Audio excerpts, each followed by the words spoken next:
Good evening, everybody, and welcome to this evening's weather update. So, could we finally be seeing snow across the Northeast?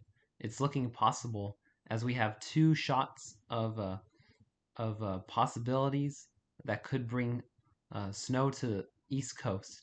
So, starting off this evening, we have Winter Storm Iggy continuing to bring snow to the northern plains and upper Midwest.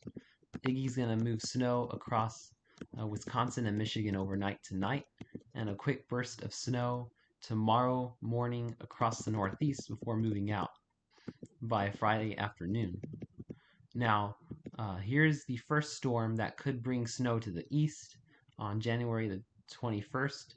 We're going to be seeing a storm system develop east of a lee cyclone develop east of the Rockies in Colorado, and this system is, as of right now, projected to swing across the Tennessee Valley and across the mid-Atlantic by January the 23rd, bringing snow to the interior Northeast as of right now.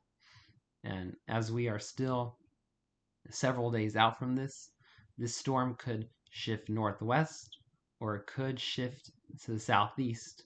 So this is the first shot of snow we have for the Northeast.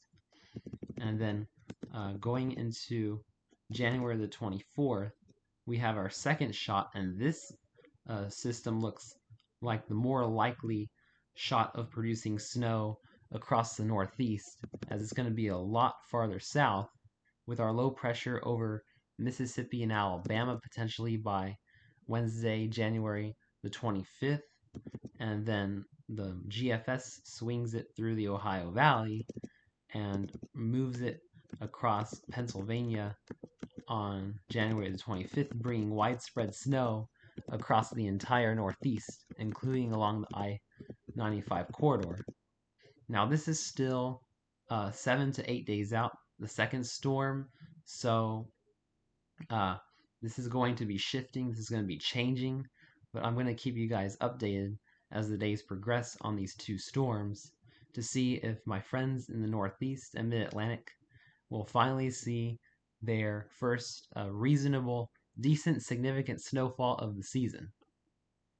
And in addition to the snow, we're going to be seeing once again a return to winter, it looks like, as the 8 to 14 day Climate Prediction Center temperature outlook shows below average temperatures for 3/4 of the country, with the highest chances of below average temperatures being centered over the West, Rockies, and the Northern Plains.